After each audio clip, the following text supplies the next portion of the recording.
আসসালামু আলাইকুম সম্মানিত ভিউয়ার ও প্রিয় স্টুডেন্ট, তোমরা কেমন আছো? আশা করি আলহামদুলিল্লাহ ভালো আছো। হাইমচর অনলাইন স্কুলের পক্ষ থেকে সবাইকে স্বাগতম। আমাদের নিয়মিত পাঠদানের অংশ হিসাবে আজ আমি ক্লাস করব অষ্টম শ্রেণীর শিক্ষার্থীর সাথে।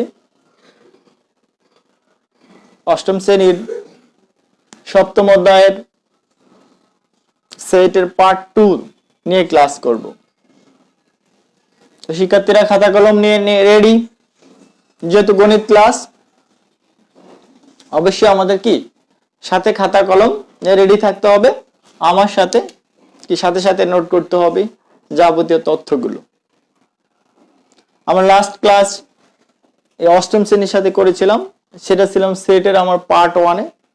আজ আমরা পার্ট 2-তে যাচ্ছি। চূড়ান্ত পার্টে যাওয়ার আগে এই মুহূর্তে আমার সাথে লাইভে যারা যুক্ত হয়েছে, আমি একটু জানতে চাচ্ছি, কমেন্টে জানাতে পারেন আমাকে আমার বোর্ডের লেখা এবং সাউন্ড স্পষ্ট কিনা। আর সম্মানিত ভিউয়ার, আপনারা যারা আমার সাথে যুক্ত আছেন, আপনারা আপনাদের টাইম লাইনে এই ক্লাসটি লাইভটি শেয়ার করে দেন। যদি কোনো ছাত্রছাত্রী আপনাদের টাইম লাইনে থেকে থাকে, তারা দেখে উপকৃত হবে।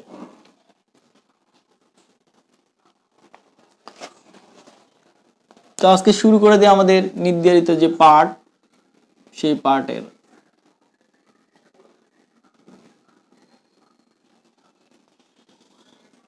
গত ক্লাসে মানে প্রথম পার্টে আমরা সেটের বিষয়বস্তু নিয়ে আলোচনা করেছিলাম। সেট কি, তারপরে সেট গঠন করার কৌশল, কিভাবে আমরা সেট প্রকাশ করি। সেট গঠনের সাধারণত আমরা ছিল দুইটা পদ্ধতি। সেট কি বলেছিলাম? বাস্তব এবং চিন্তা জগতের বস্তুর যে কোনো সুনির্ধারিত সংগ্রহকে সেট বলা হয় বা সমাবেশকে সেট বলা হয়। আবার সেট প্রকাশ করার জন্য আমরা বলেছিলাম সাধারণত ইংরেজি সেটকে আমরা যখন কোনো বর্ণমালা দ্বারা নির্দেশ করি সেটকে, তখন ইংরেজি বড় হাতের বর্ণমালা দ্বারা, যেমন এম, কোনো সেটকে আমরা এম দ্বারা প্রকাশ করব। আর সেটের উপাদানগুলো দ্বিতীয় বন্ধনীর মাধ্যমে আবদ্ধ থাকবে। ওটা এম একটি সেট যার উপাদান হলো 2, 4, 6। ঠিক আছে, এবং আমরা গত ক্লাসে শুরু করেছিলাম। আজকে আমরা মূলত শুরু করব সেটের প্রকারভেদ নিয়ে। মানে গত ক্লাসের পরে যেখান থেকে আমরা আজকে শুরু করব। গত ক্লাস যেটুকু হয়েছে, আমরা লাস্ট ক্লাসে আমাদের অষ্টম শ্রেণীর মেইন বই, তোমরা মেইন বই থেকে ভালো করে দেখতে হবে। মেইন বইয়ের জিনিসগুলো, যে বেসিক যে জিনিসগুলো আছে সেগুলো একটু ভালো করে আয়ত্ত করতে হবে। সৃজনশীল গণিতে বেসিকটা অনেক প্রয়োজন। অনেকের প্রশ্ন থাকে আমাদের এই অষ্টম অধ্যায়ের অষ্টম শ্রেণীর সপ্তম অধ্যায়ের যে সেট, সেখান থেকে প্রশ্ন থাকে না। হ্যাঁ, এখান থেকে আমাদের সিকিউ প্রশ্ন থাকে না, কিন্তু এমসিকিউ প্রশ্ন থাকে। এই জন্য আমাদের এই এমসিকিউ অংশের জন্য এই সেট থেকে প্রায় সময় দুটো এমসিকিউ পরীক্ষায় থাকে। এমসিকিউটার জন্য আমাদের কি করতে হয়? এই অধ্যায়টা মোটামুটি একটা আয়ত্ত করতে হয়। এই জন্য আমাদের এটা সিলেবাসে যেহেতু আছে, তাহলে আমাদের এটা কি আলোচনা করতে হয়। ঠিক আছে, আর এমসিকিউ আর একটা ব্যাপার হলো সেটের জগৎটা কিন্তু বিশাল। অষ্টম শ্রেণীতে সেটের যাত্রা শুরু, নবম দশমে পাবা, ইন্টারমিডিয়েটে পাবা, আবার অনার্সে ম্যাথমেটিক্সে লেখাপড়া, যেভাবে সায়েন্সে লেখাপড়া করলে সেটের জগৎ বিশাল, সেখানে কিন্তু তুমি পেয়ে যাবা। আচ্ছা, আমরা আজকে সেটের প্রকারভেদ নিয়ে আলোচনা করব।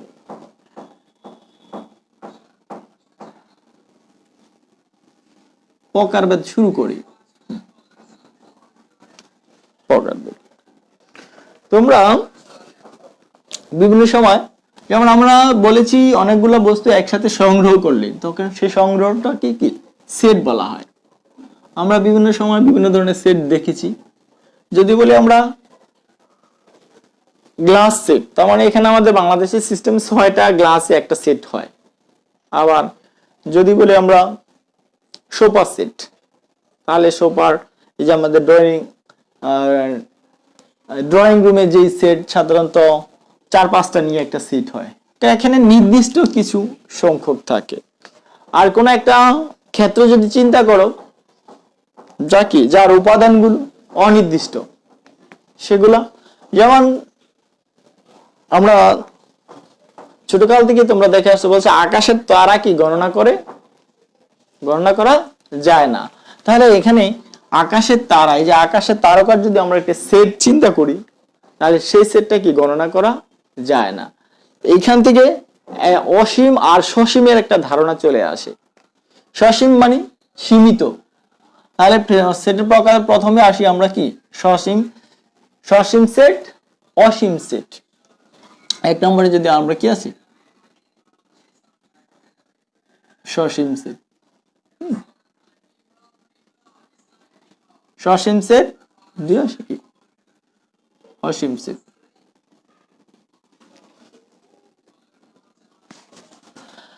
তাহলে সসীম সেটটা কি গণনা করে নির্ধারণ করে, আমরা একটা সেট লিখলাম, এই একটা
সিক্সটিন,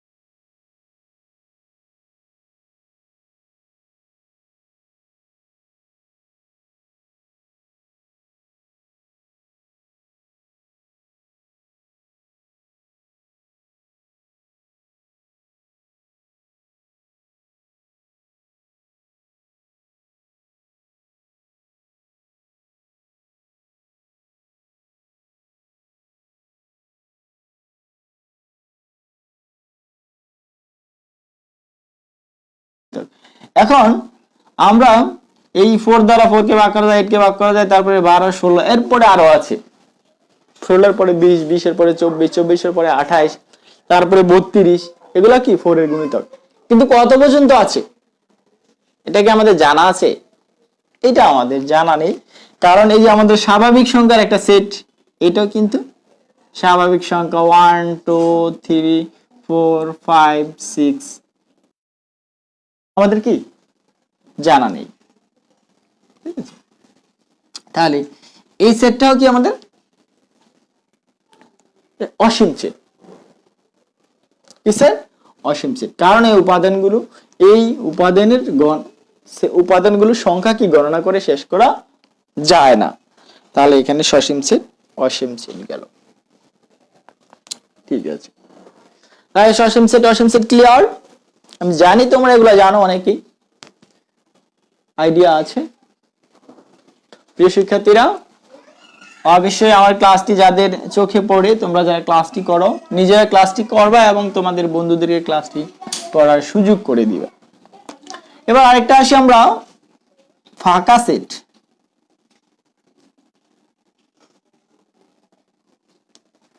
কোনটা আসি? সেটা হলো ফাঁকা সেট। এটা আমরা বুঝতে পারছি যে সেটের কি উপাদান সংখ্যা শূন্য, মানে কোনো উপাদান সংখ্যা নেই, তখন সেটা হলো কি ফাঁকা সেট। ফাঁকা সেটের উদাহরণ যদি আমরা একটা বলি, একটা গঠন পদ্ধতিতে একটা উদাহরণ বলি, যেমন আমরা সেট প্রকাশ করছি দুই ভাবে, একটা তালিকা পদ্ধতি আর একটা গঠন পদ্ধতিতে, ঠিক না? আমরা যদি গঠন পদ্ধতিতে একটা উদাহরণ দেই, মনে করলাম এ একটা সেট, এই সেটের উপাদান সংখ্যা x বা x belongs to x, x কি? আচ্ছা, x স্বাভাবিক সংখ্যা,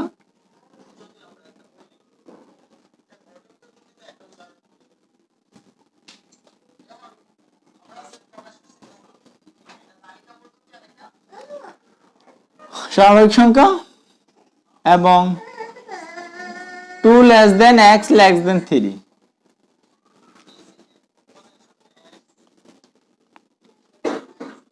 তাহলে দেখো এখানে x হলো স্বাভাবিক সংখ্যা, স্বাভাবিক সংখ্যার মাঝে আবার আমরা এখানে শর্ত দিলাম x এর মান 2 থেকে বড় 3 থেকে ছোট। তাহলে 2 থেকে বড় 3 থেকে ছোট কোন সংখ্যা আছে? সংখ্যা আছে, বাট স্বাভাবিক সংখ্যা নেই, ঠিক আছে? তার মানে এই সেটের উপাদান সংখ্যা, কোনো উপাদান আমরা এখানে বসাতে পারি না, এই সেটটা হলো ফাঁকা সেট। আবার একটা সেট তুমি মজা করে বলতে পারো, যেমন একটা ফাঁকা, এখানে একটা সেট বললাম, এই সেটের উপাদানগুলো হলো x, x হলো মনে করো লিখলা বাংলাদেশ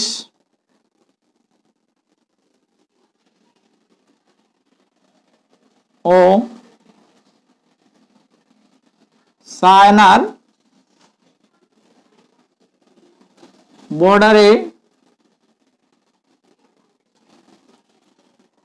আপেল গাছের সংখ্যা,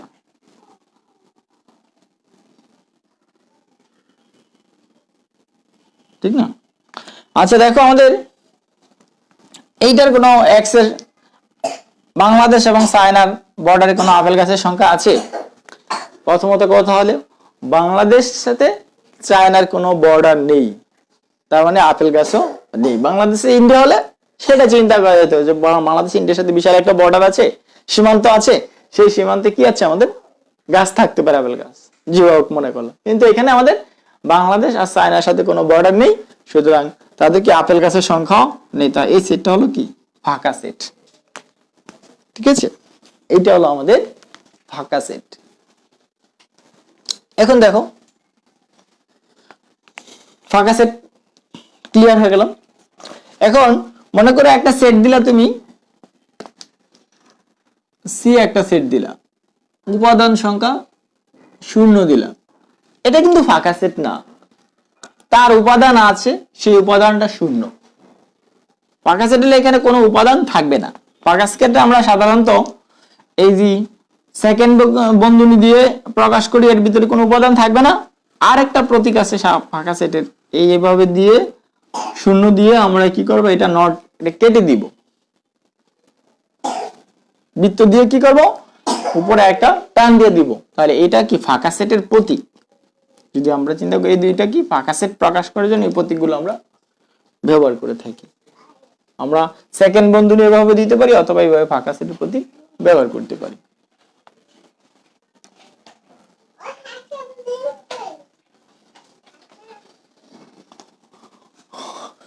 এবার আসি আমরা ভেন চিত্র, একেবারে নতুন আইডিয়া।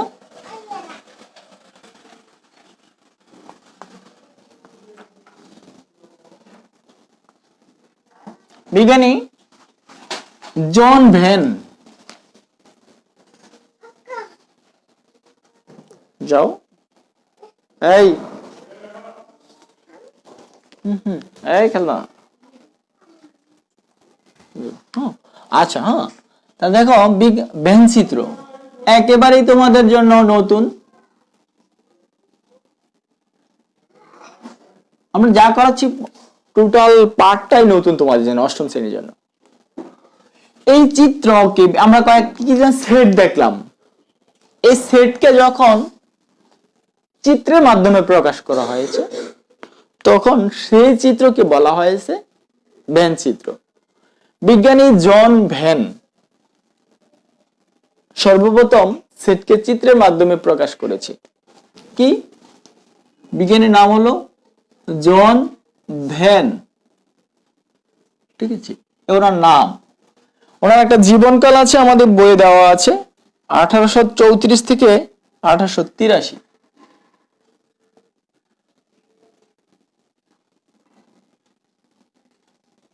উনি কি করেছে, একটু আগে আমরা মনে করলাম যে উপাদান সেট গুলো লিখলাম, মনে করো এ একটা সেট, তার উপাদানগুলো লিখলাম 2 4 6, ঠিক আছে।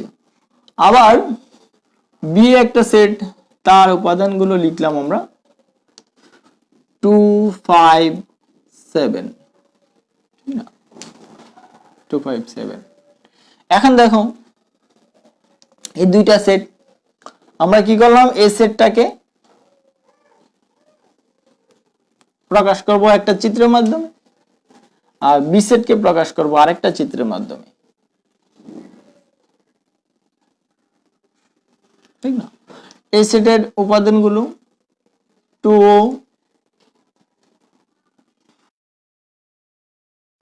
আর এখানে বি সেটের উপাদানগুলো 2 5 7, ঠিক আছে। আমরা কি একটা বৃত্তাকার চিত্রের মাধ্যমে প্রকাশ করলাম। এই চিত্রটাই কি ভ্যান চিত্র। এখন দেখো এ সেটের উপাদানের ভিতরে, এ সেটের উপাদানগুলো একটা উপাদান আছে 2, বি সেটের উপাদানগুলো একটা উপাদান আছে। আমরা বলছি সেটের ভিতরে যেগুলো, এখন আমরা বলতে পারি এই 2টা কিন্তু দুই সেটে আছে, তার মানে একটা এ আর বি সেটের একটা নির্দিষ্ট, এটা যদি আমরা এই অংশটাকে ভাগ করি, 2 এর জন্য একটু জায়গা, 6 এর জন্য 4 এর জন্য একটু জায়গা ভাগ করে দিই, সেটার ভিতরে যে জায়গাটা বৃত্ত, যেহেতু বৃত্ত আমরা এখন একটা ক্ষেত্র তৈরি হয়েছে বৃত্তটা দিয়ে, তাহলে এখন আমরা বি সেটে আছে, তখন আমরা এটাকে সাধারণভাবে লিখে থাকি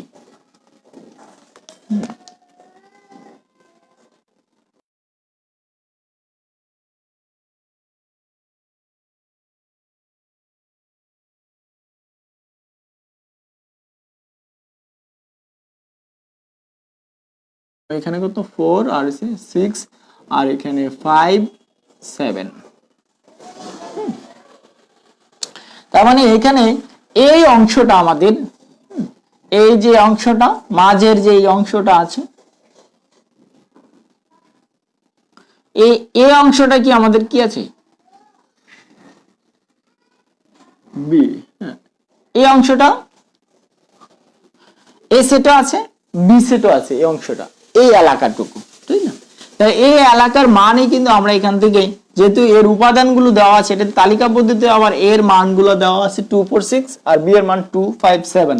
তার মানে যে এলাকাটা আমাদের কমন আছে, তার এ এলাকার মানটা হলো, এই এলাকার মানের উপাদান সেটা হলো 2, মানে এই সেটটা হলো আমাদের, এটা যদি আমরা তালিকা পদ্ধতিতে প্রকাশ করি, এই অংশটা হবে 2, ঠিক না। আবার এখান থেকে আমরা বাদ সেটের নিয়ে আসতে পারি, যেমন এ থেকে বি বাদ যাবে, তার মানে এর উপাদানগুলো থেকে বি সেটের বাদ যাবে, সেটা আমরা বাদ সেটের সময় দেখাবো। এখানে জাস্ট আমরা শুধু ভ্যান চিত্রের নিয়ে একটু আলোচনা করলাম, ঠিক না। পরে আবার আমাদের উপসেটের ক্ষেত্রে এই তথ্যটা চলে আসবে, উপসেটের ক্ষেত্রে এই ব্যাপারটা আসবে, আমরা সেখানে আবার আলোচনা করব। তাহলে ভ্যান চিত্র কি করেছে, আমাদের এখানে আরেকটা চিত্র দ্বারা প্রকাশ করা আছে, যেমন সেটা আয়তক্ষেত্র দ্বারা প্রকাশ করা হয়েছে। এখন এই আয়তক্ষেত্রের মনে করলাম ইউ দ্বারা প্রকাশ করলাম, এটা এ বি। এই আয়তক্ষেত্রের সেটটা ইউ, আর এগুলো সাধারণত বৃত্তাকার, বৃত্ত দ্বারা প্রকাশ করা হয় এগুলো হলো। এখন কেন ইউ দ্বারা, এটা আমরা পরে আসতেছি, আবার সার্বিক সেটে আসলেই, সাধারণত সার্বিক সেটের কথাটা আসতেছি, সেখানে এই সার্বিক সেটকে ইউ দ্বারা প্রকাশ করা হয়। তখন এই সেটটা চিত্রের মাধ্যমে দেখাইলে সার্বিক সেটকে সেটা আয়তাকার ক্ষেত্র দিয়ে দেখানো হয়। ওকে, আমরা আসতেছি এর পরে ভ্যান চিত্রের পরে যে আসছে, তোমাদের আমি মেন বইয়ের পার্ট ধরে আগাচ্ছি সিরিয়ালি। মেন বই তোমার সাথে, আমার সাথে, তোমার সাথে মেন বইটা আছে, মেন বইটা নাও, আমি কিন্তু সিরিয়ালে পার্ট ধরে আগাচ্ছি। ব্যানচিত্রের পরে আমাদের আছে উপসেট।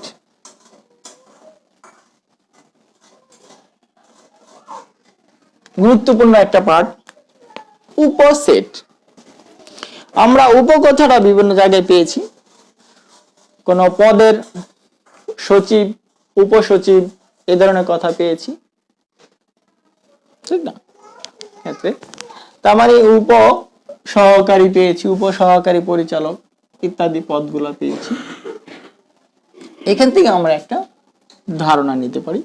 আবার চাঁদ আর পৃথিবীর কথা চিন্তা করলে, চাঁদ আর পৃথিবীর একটি উপগ্রহ কি চাঁদ। তখন চাঁদ যদি পৃথিবী যদি একটা সেট হয়, তাহলে চাঁদ হবে তার একটা কি উপসেট, ঠিক না? চাঁদ হলো পৃথিবীর একটি কি উপগ্রহ। এখন এখান থেকে আমরা উপসেট, আমরা সাধারণত সেট দিয়ে তার একটা সেট লিখি, একটা সেট লিখলাম 1 2 3 4 5 6 7। দেখো একটা সেট লিখলাম, আমরা 7 পর্যন্ত যে স্বাভাবিক সংখ্যা আছে তাদের উপাদান নিয়ে একটা সেট লিখলাম। আর একটা সেট লিখলাম, দেখো এই 1 থেকে 7 এর মাঝে যেগুলো মৌলিক সংখ্যা তাদের উপাদানগুলো নিয়ে। তাহলে এখানে মৌলিক সংখ্যা কে 2 3 5 7। খেয়াল করো, তাহলে এই সেটটা হলো আমাদের স্বাভাবিক সংখ্যার সেট। সেখান থেকে পরে আরেকটা সেট লিখলাম বি লিখলাম, সেটা আবার মৌলিক সংখ্যার সেট। কত থেকে কত এখান থেকে নিলাম, মানে এই 7 পর্যন্ত যতগুলো মৌলিক সংখ্যা আছে। মৌলিক সংখ্যা কি তা আমাদের ধারণা আছে কি, সেটা হলো যে সংখ্যাকে এক সংখ্যা ছাড়া অন্য কোনো সংখ্যা দ্বারা ভাগ করা যায় না তাকে মৌলিক সংখ্যা বলা হয়। অথবা অন্যভাবে তোমরা পড়েছো, যেই সংখ্যা এক এবং ওই সংখ্যা ছাড়া অন্য কোনো গুণনীয়ক বা উৎপাদক নেই সেই সংখ্যাটিকে কি বলা হয়, মৌলিক সংখ্যা বলা হয়। 1 2 উৎপাদক নেই, আবার 3 1 3, তারপরে 5 1 5 ছাড়া কোনো উৎপাদক নেই, বা 1 5 ছাড়া ভাগ করা যায় না। ঠিক 2 4 1 দ্বারা ভাগ করা যায়, 2 দ্বারা 4 দ্বারা ভাগ করা যায়। 1 উৎপাদক আছে। 6 এর কথা চিন্তা করলে 1 2 3 6, তার মানে এখানে 2 3 দ্বারা ভাগ করা যায়, এখানে 2 দ্বারা ভাগ। তার মানে এই 4 আর 6 কি মৌলিক সংখ্যা নয়, এগুলো যৌগিক সংখ্যা।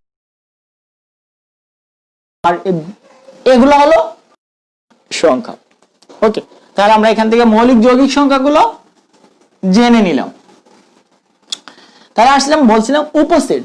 তার মানে এই সেটের উপাদানগুলো এই সেটে আছে, বি সেটের উপাদানগুলো এই সেটে বিদ্যমান আছে, তখন এই বি সেটকে বলা হয় এই সেটের একটি উপসেট।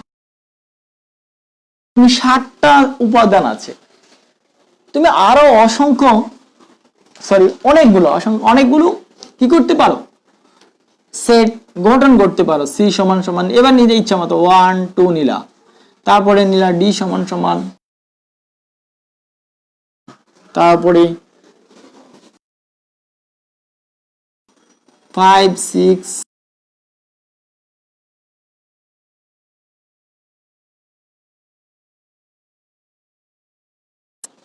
এখানে উপাদান সংখ্যা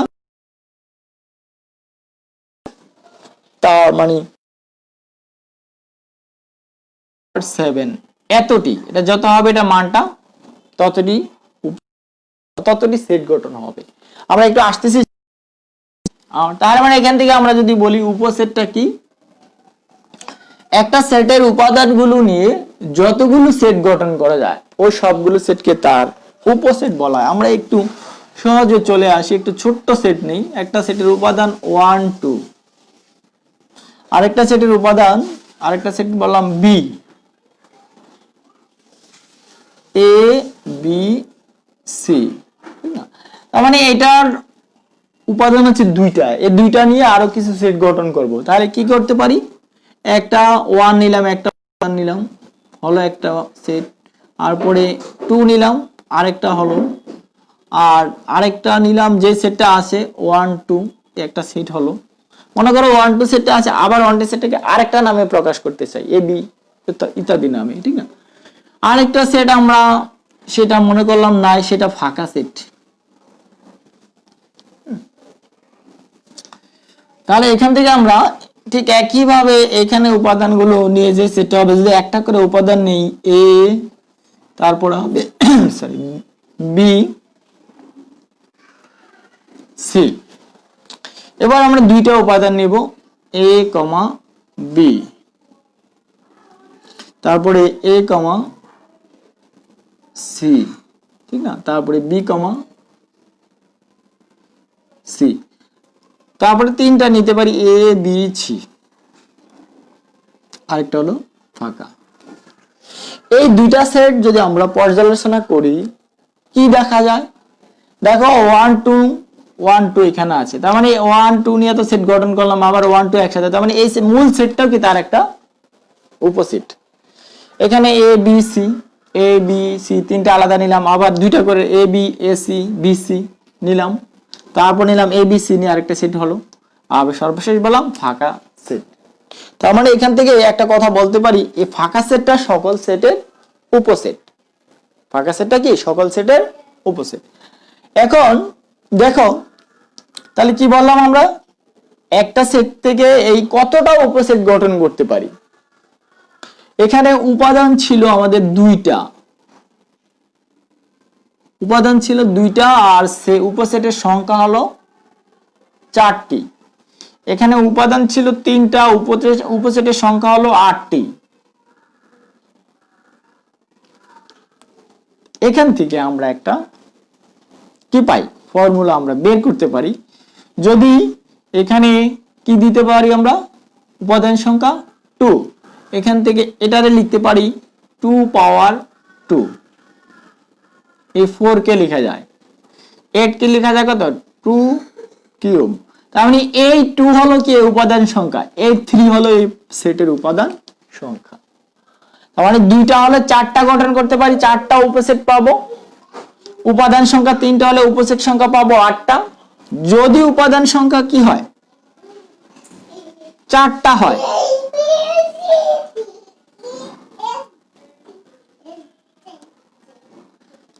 হয়, তার মানে কয়টা পাবো, 2 পাওয়ার 4। তিনটা হলে 2 কিউব, দুইটা হলে 2 স্কয়ার, একটা হলে 2 1, তাহলে 2 পাওয়ার 4 কত, এখান থেকে পাবো আমরা 16টা উপসেট পাবো। এখন দেখো, তাহলে এটা তোমরা করবা, উপসেটটা, হ্যাঁ 16টা উপসেট এখান থেকে পাবা। এটা যেমন আমরা করেছি, তুমি এটা করো একক কাজ। এটা হলো তোমার একক কাজ,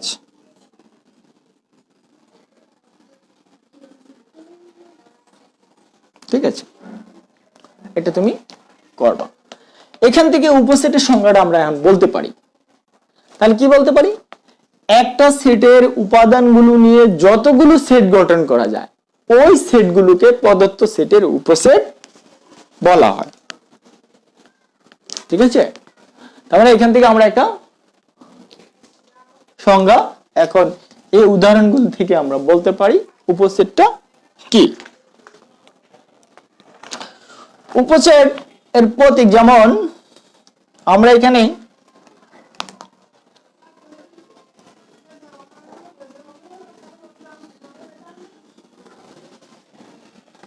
এ একটা সেট, আর একটা মনে করো বি আর একটা সেট,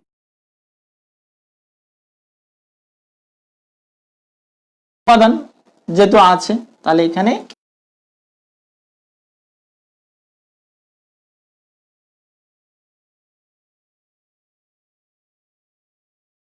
মানে যেহেতু এ সেটের উপাদানগুলো নিয়ে বি সেটটা গঠন হয়েছে, তাহলে এখান থেকে আমরা বলতে পারি এ সেট। তাহলে আমরা এই উপসেটের জন্য আমরা একটা প্রতীক ব্যবহার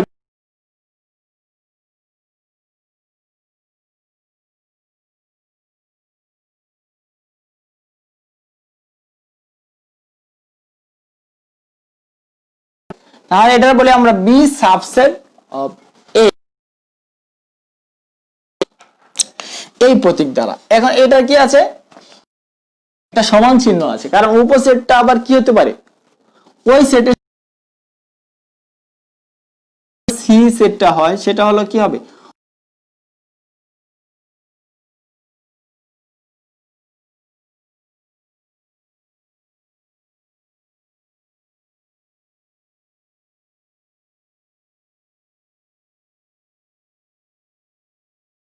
এখানে এই উপসেটের সাথে সমান চিহ্নটা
যেমন উপসেট নিয়ে হোমওয়ার্ক দিয়ে দিলাম, সেটা হলো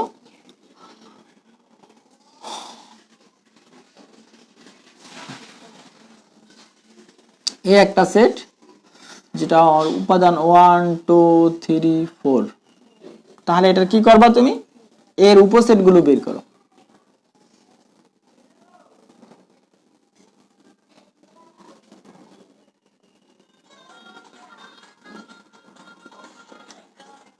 নির্ণয় করো। তারপরে বি একটা সেট যার উপাদানগুলো কত দিলাম, এ বি সি, তিনটা দিলাম, তাহলে বি সেটের উপসেট গুলো নির্ণয় করো। প্রিয় শিক্ষার্থীরা, তাহলে আজকের ক্লাসটা আমরা এখানে শেষ করলাম। ভালো থাকবো।